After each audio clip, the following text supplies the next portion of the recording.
Feuchamaich Ye Scots the Celtic podcast. Kimraha Huladunya, how is everyone?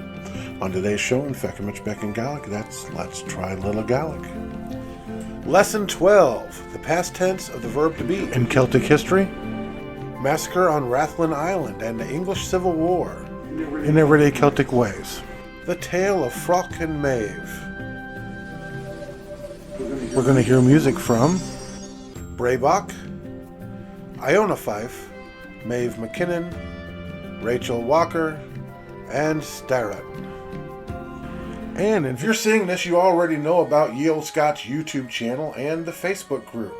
But you may not know that we are experimenting with an online Celtic music radio station. We play Celtic music all day, with a few short programs to intrigue the listener to visit our other social media platforms. Then, after this, is what I love. We play soothing Celtic music designed to lull you asleep all night.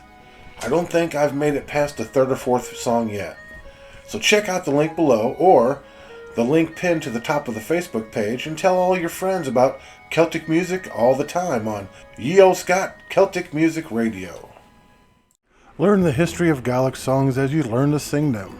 Gaelic and English lyrics are provided to give you a deeper understanding of the song, to guide you when you're learning, or just sit back and enjoy these beautiful songs.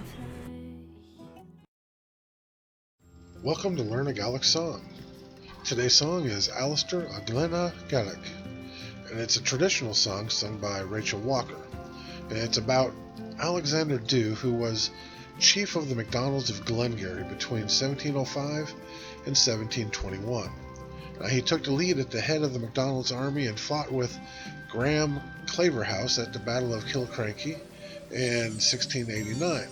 Now, he was renowned for his skill in battle and his bravery in fighting, and he fought on the Jacobite side at the Battle of Sheriff Muir in 1715 rebellion. The song never says who is actually speaking the words, so you don't know what the relationship is, but it's obvious that it is someone who cares for him, because they state that they have shed tears for him at his death. It is also obvious that he was well liked, because he is spoken of as a hero and a champion. Alright, enjoy the song, and remember, Gaelic at the top, English at the bottom. Get ready. Alistair a Glenna Gaidhlig, who kunju gallein mohulen, spekjörnig mi vitram chreachgach, gertrich gar reipag as orshin, stiach gar gose figen os nich metan os gichen mocharstjöv, gertrich gen jekarne garach, tachnan daragus arstjöv. Chael sinjen an agus cola, syr dal a fach sy vraher, Ketten fagen vi gad gedan, gan mach ich gelens na vlaar oain. Chael sin dara gladje vlia glas, va kummel gien en a charstjöv. Kachpel karje varnig usich, Sjoak sugar om lo for latcher. But du kjaun keil ser kord, skach groch am bi kuram. Agi haljer halt a hlach kvor, kria fil farsing men hunjach. But du roen a sar gashkoch ar gola heichgus du a buel.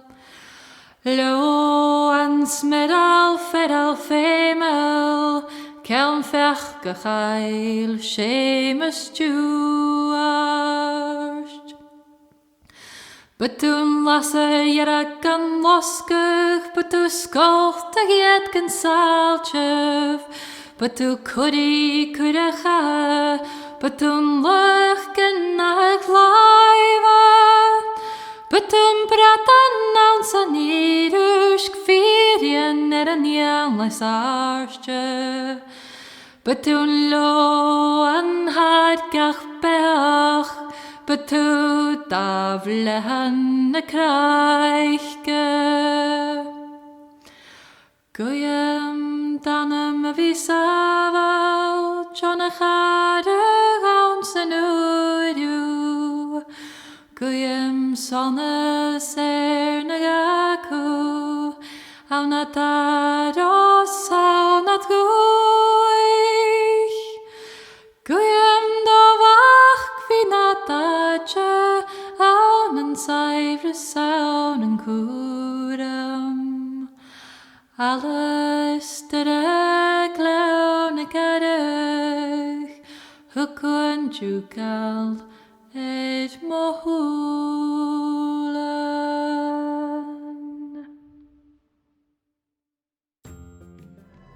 Celtic history brings you the tales of the land, castles, warriors, heroes, legends, and customs that have created the rich, vibrant, and sometimes strange and wonderful history of the Celtic world.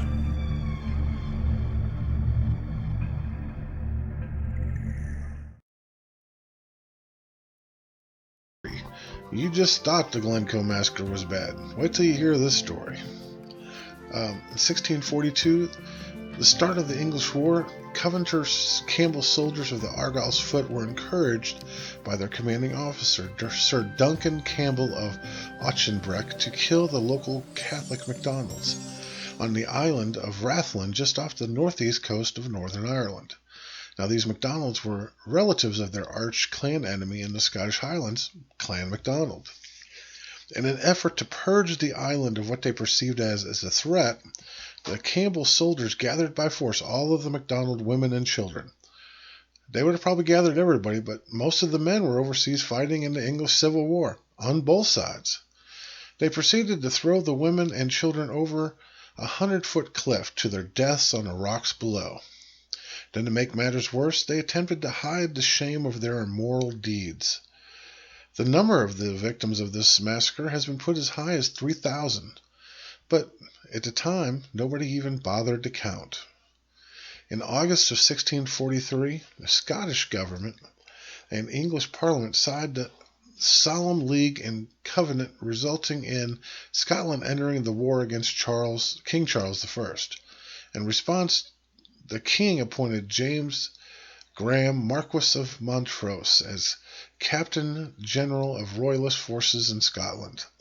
Although he had fought as a Covenanter commander during the Bishops' War, he had opposed the subsequent power of the Presbyterian leadership under Archibald Campbell, Marquess of Argyll. Now, Montrose effectively mobilized the Highland forces, many of whom were opposed to Campbell, and achieved a number of rapid successes, including victory at the Battle of Tippermoor on the 1st of September 1644, and an assault on Aberdeen in October. Now, during late 1644 to early 1645, Montrose waged a war of attrition against the heartlands of Archibald Campbell, Marquess of Argyll, culminating in an attack on Inverary, seat of the Campbells, on the 14th of January 1645. Montrose then moved his forces to Kilcumin, now named Fort Augustus, and intended to march northeast along the Great Glens towards Inverness, where Covenanter forces were mustering. However, he then became aware of a second Covenanter army at Inverloch, headed by Argyll himself. An advance north was inconceivable with such a force on his back, and therefore he resolved to engage. The Covenanter forces consisted of men drawn from Campbell's territories within Argyll, and also veteran troops drawn from the Scottish army fighting in England, most of whom were Lowlanders. The Royalists had a corps of Highlanders, but their numbers were being depleted as many returned home laden with the loot that they had acquired from the raided Campbell territories. However, Montrose also had a large contingent of Irish, headed by General Alistair MacCulloch. Now, if you've seen any of my Celtic Badass videos, you know all about Alistair MacCulloch. Now, he had joined with the Royalist forces in November 1644. The Great Glen that runs between Inverness and Fort William, Inverlochy, has always been a main communication artery through the otherwise impenetrable Highland Massif. Montrose was well aware that any advance along the glen would have alerted Argyll to his presence. So he diverted his men from the traditional routes and moved towards Inverlochy through the foothills of Ben Nevis, marching 30 miles in just 36 hours. Over frozen and mountainous terrain, his forces descended down the slopes of Ben Nevis just before dawn on the 2nd of February, 1645. Now, although the Covenanters were aware a small royalist force was in the area, they had no idea it was Montrose's entire army and were caught entirely by surprise. Panic ensued, and Argyll himself, who was suffering from a dislocated shoulder, fled to his galley, leaving Duncan Campbell of Auchenbreck to command the army. Now, he hastily deployed his men in a line extending southeast from Inverlochy Castle and garrisoned the old structure with 200 musketeers to anchor his left flank. Montrose extended his line to match, but his reduced numbers meant his ranks were just 2 men deep. Initial skirmishes between the two forces commenced. Montrose attacked before dawn. The Royalists fired a single volley and then charged into hand-to-hand combat. The Highland charge was developed by Alistair MacCulloch, though. So these guys were well versed in this. This furious assault caused a strategic shock that resulted in the lowlanders on both flanks breaking. A detachment attempted to make for the safety of Inverlochy Castle, but their retreat was intercepted by the Royalist cavalry under Sir Thomas Ogilvy, who received a fatal wound during his encounter. Now, despite seeing their flanks collapse and now being surrounded, the Covenanter center held their ground. Doubtless, they knew what fate awaited them if they surrendered to their arch-enemy's Clan Donald. Fierce fighting ensued, which the Covenanter commander Duncan Campbell was captured. The Covenanters were eventually overwhelmed and broke with mass slaughter ensuing. The death toll might have been as high as 1,500, with the Covenanter army scattered. The small force of musketeers garrisoned Inverlochy Castle surrendered to Montrose, and Argyll slipped away to sea in his galley. One prisoner, though, who would receive no mercy was Duncan Campbell, Lord Auchenbreck, the functional commander of the Covenanters that day. Auchenbreck had ravaged the lands of Alistair MacCulloch's Irish cousins in Antrim and on Rathlin Island, and committed many atrocities that had been known to Alistair MacCulloch. As commander in the Scottish army in Ireland, Alistair felt regret and anger at the atrocities that he heard committed, yet he was unable to give a proper response at the time. Campbell had also plotted to assassinate Alistair a few times when Alistair tried to reconcile with his Scottish army following the great defeat at Glen Macwen. However, now Alistair had Auchenbreck, so he had the enemy of his people brought before him. Alistair offered Auchenbreck 2 choices: to be made longer, meaning hanged, or made shorter, meaning decapitated. Auchenbreck replied, Dahu gun un rochen, which roughly translated as 2 worse alternatives without a choice. At this point, having grown tired of merely being in this evil man's presence, Alistair swung his 2-handed sword and lopped off the top of Auchenbreck's head, above the ears, like a top of a soft-boiled egg. Alistair had finally got the revenge for the people of the island of Rathlin, and all the atrocities that this man had committed along the way. This may have been just something that spurred on the Campbells to commit the atrocity that they did later on, 50 years later, in Glencoe.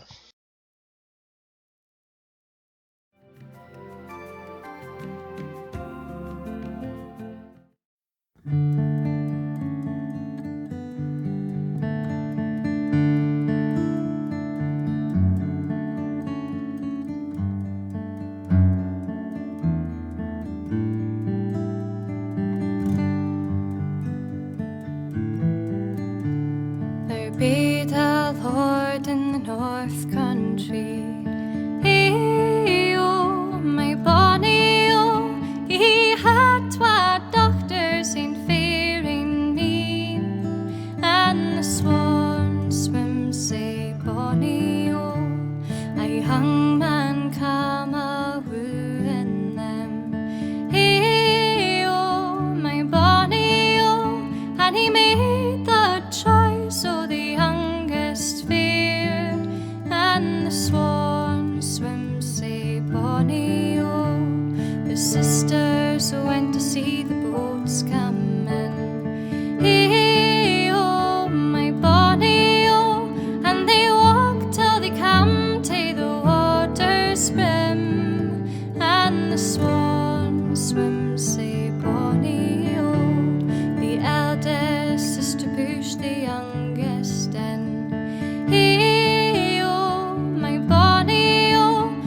she kenned her sister, she could not swim, and the swan I swims bonny.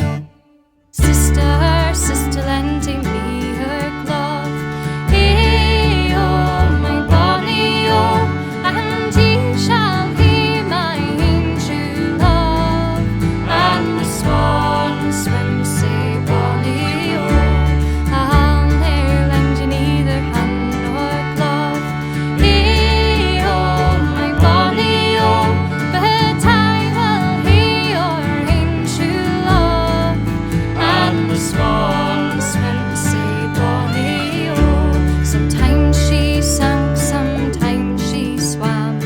Hey, oh, my bonny, oh, till she come to rest in the miller's dam. And the swan swims say bonny, oh, the miller drew her body to the shore. Hey, oh, my bonny, oh, and there he stripped her of all she wore. And the swan swims say bonny, oh, he made a heart o' her breast bane. Hey, oh, my bonny, oh, the soon could o' melted a hair to stain. And the swan I swims bonny, oh.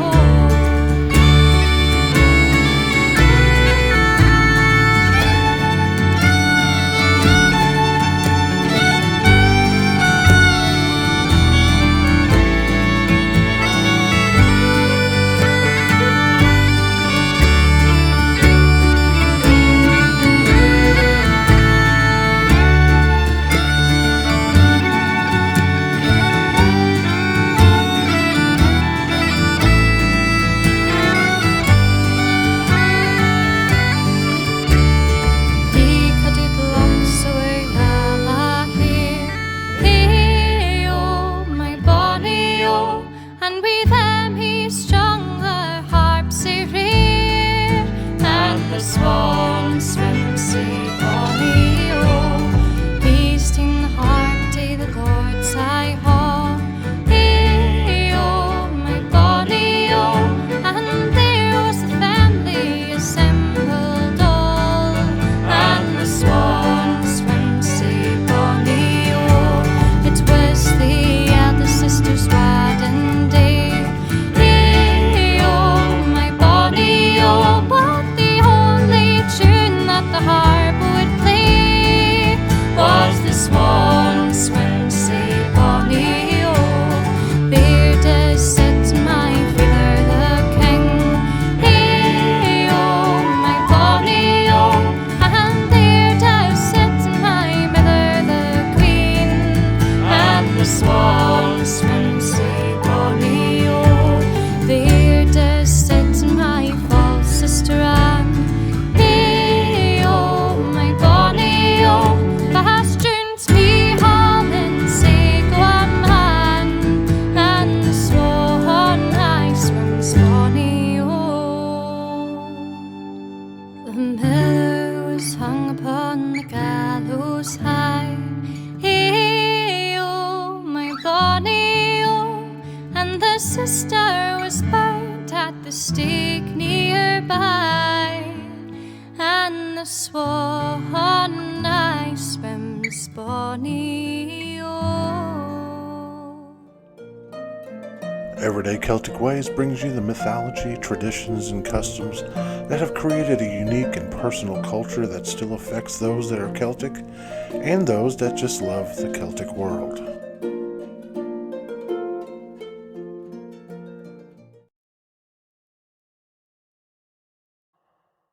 The Tale of Froach and Maeve.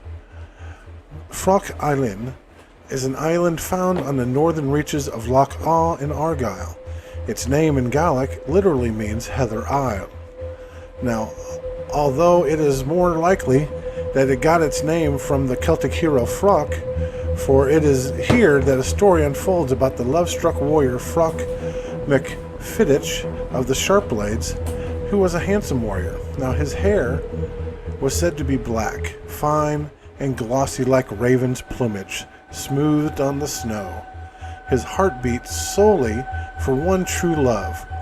Find Aber, the daughter of Maeve, a beautiful maiden with golden hair. Now alas, Maeve also loved the dark-haired hero, and her jealousy soon turned to an all-consuming hatred.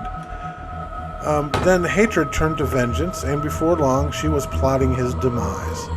Now on Froach Island was a rowan tree, but this was no ordinary rowan tree. Its fruit was said to restore youth through the age and to satisfy hunger for 3 days at a time. Now, however, at the foot of a tree lay a fierce she-dragon, coiled around the tree's trunk. Now, the she-dragon's sole purpose was to shield the tree from those who would steal the precious berries. Knowing of the dragon, Maeve hatched a treacherous plan. She feigned an illness and then sent for Froach.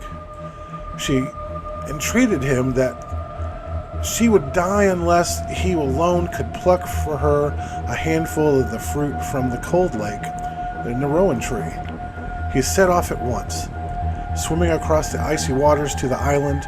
Using all his stealth, he evaded the dragon and harvested the luscious berries. Now imagine Maeve's fury when Froach returned unscathed. So she set about her scheming once more, and alas, she was still ill. She claimed, but perhaps the fruit was not enough. The whole tree was needed. So she needed it torn from its roots. So she told her lover, and now what lover would not travel to the ends of the earth to spare their sweetheart's pain of losing a loved one? So Froach did. Once more he dived into the cold water of the loch, and once more he evaded the sleeping beast, and it seemed that he had achieved the impossible, but the weight of the tree slowed the swimmer down, and he had broken the ancient taboo and cut the tree. So before he made it to shore, the dragoness awoke. She plunged into the water in a fury, and soon had the warrior clamped between her jaws. With no weapon to defend himself, the water turned red. The fine Aber was anxiously watching from the shore, and seeing her lover's distress, threw him her golden knife, and he plunged the blade into the beast. Alas, it was too late though. Both Froach and the dragoness fell dead on the shore of the bare stones. Grasping her true love in her arms, fine Aber wailed a wretched lament, but her grief was too great. Sinking to the bosom of her handsome lover, her heart gave out, and she died. A cairn was raised over their grave, and the island was renamed after the hero and his lover. Now meanwhile, Maeve, having lost everything, yet still somehow only concerned herself with herself. Selfishly, she thought she would try out the youth-giving properties of the fruit. However, because her heart was not pure, the berries turned to a deadly bane and poisoned her, and she died as well. Wow.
Scottish Gaelic is native to the Gaels of Scotland.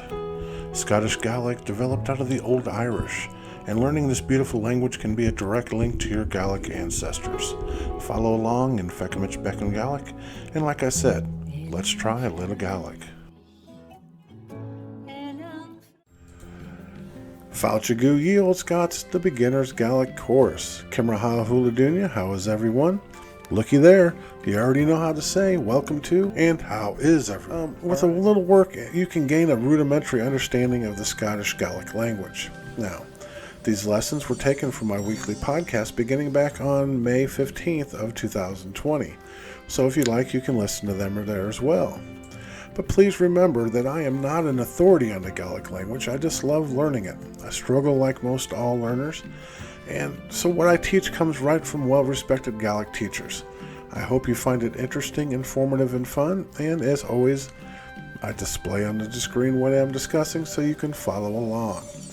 Alright, Kersh Maha, which means, alright then, let's get started.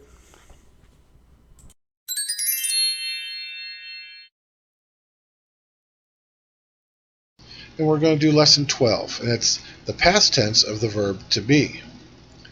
Now, like all verbs in Gaelic, there is only one form for all persons. For a positive statement in the past tense, this is va.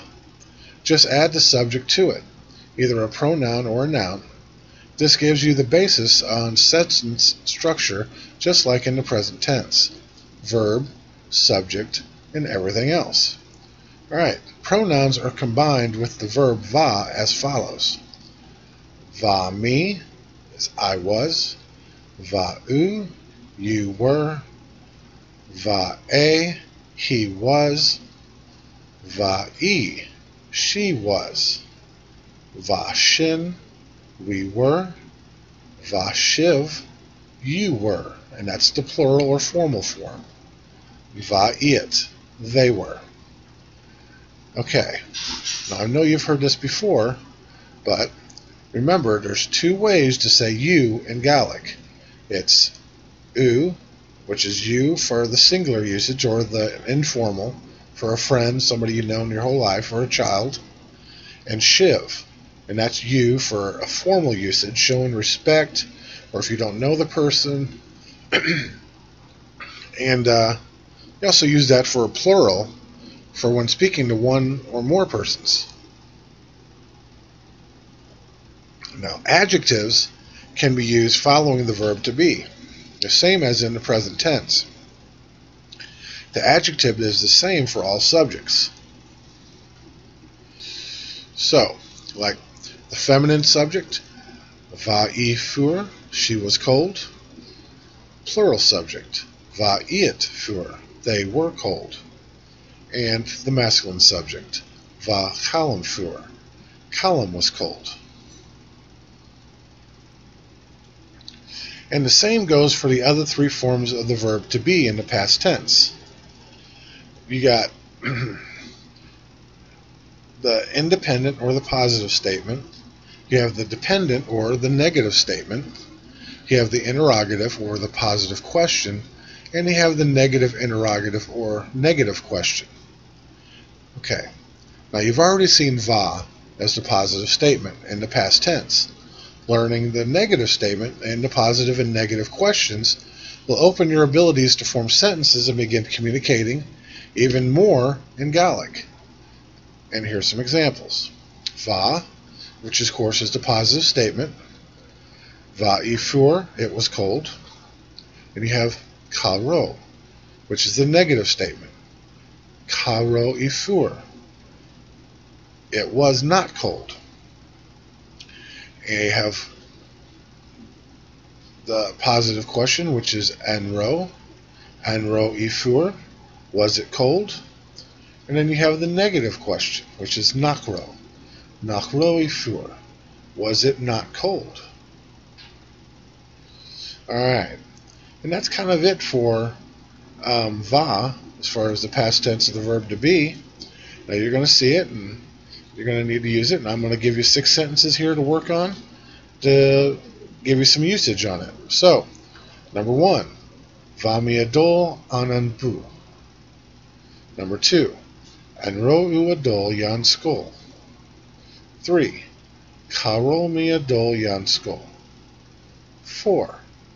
Vashinach aber antai. 5. Nachro e roche. And 6.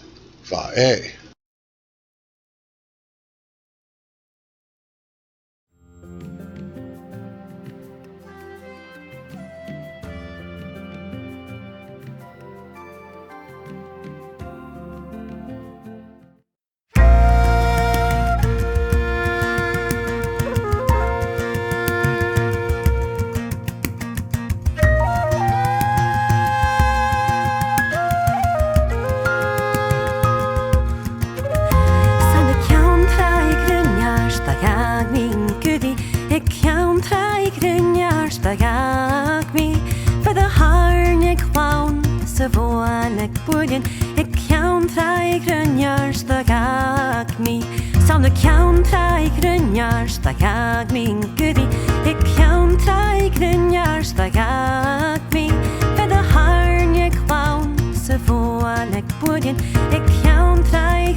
If you're already a subscriber to the Olde Scot YouTube channel and enjoy the variety of interesting videos and podcasts that we produce weekly, then you should join us on the Olde Scot Facebook group. Not only do you get all the great videos you already enjoy, but so much more.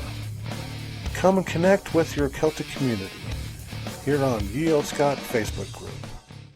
Goodbye, Apple Baby. Marsha Weave. Goodbye, everybody. But I'm going to let you go with a song.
Feuchamaich Beagan